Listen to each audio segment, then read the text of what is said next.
കോട്ടയം കുമാരനല്ലൂർ ദേവീക്ഷേത്രത്തിലാണുള്ളത്. തൃക്കാർത്തികയാണിന്ന്. സംവിധായകൻ ജയരാജ് സാർ നമ്മളോടൊപ്പം ഉണ്ട്. വിശ്വാസികളെ സംബന്ധിച്ച് ഏറ്റവും പ്രധാനപ്പെട്ട ഒരു ദിവസം കൂടിയാണ്. എന്താണ് തൃക്കാർത്തികയിൽ എല്ലാ ദിവസവും ഇവിടെ വരാറുണ്ടോ, അല്ലെങ്കിൽ ഇത്തരം വിശേഷങ്ങളിലാണോ?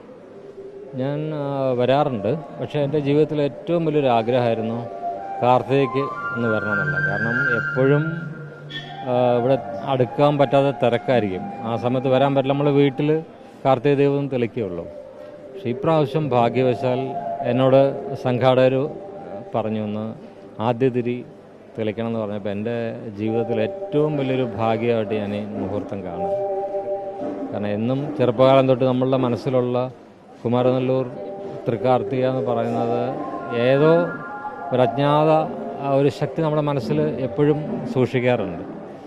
അപ്പം എനിക്ക് തോന്നുന്നു ഇവിടെ ദേവിയുടെ 5 ഭാവങ്ങൾ അത് വളരെ അപൂർവമായിട്ടാണ്. ഓരോ പ്രാവശ്യവും ഓരോ ഭാവമാണ്. അപ്പോൾ ആ ദേവി ഓരോ രൂപങ്ങളും മാറുന്നതനുസരിച്ചുള്ള പൂജയ്ക്കും വ്യത്യാസമുണ്ട്. ഇപ്പം ദുർഗ ആണ്. അപ്പോൾ ഇത് ഒരുപക്ഷെ കേരളത്തിൽ തന്നെ അപൂർവമായ ക്ഷേത്രങ്ങളിലൊന്നാണ്.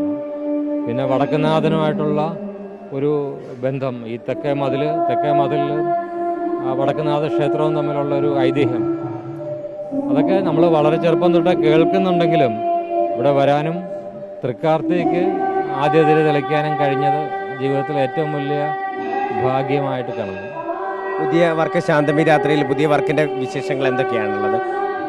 അത് ഈ സമയത്ത് പറയാൻ, എന്നാലും ശാന്തമി രാത്രിയിലാണ് ഉടനെ ഇറങ്ങാൻ പോകുന്ന സിനിമ. ഭാര്യ നല്ല ദേവീഭക്തയാണ്.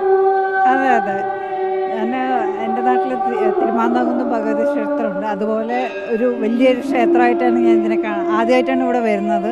ഇവിടുത്തെ തിരക്കും ഇതൊക്കെ കണ്ടപ്പോൾ ഭയങ്കര സന്തോഷമുണ്ട്. ഇത്രയും ഭക്തി നിർഭരമായൊരു ആദ്യമായിട്ടാണ് കാണുന്നത്. ഇത്രയും ദേവിയുടെ അനുഗ്രഹം ഉണ്ടാവും എന്ന് വിചാരിക്കുന്നു. എല്ലാ അനുഗ്രഹവും. ഓക്കെ.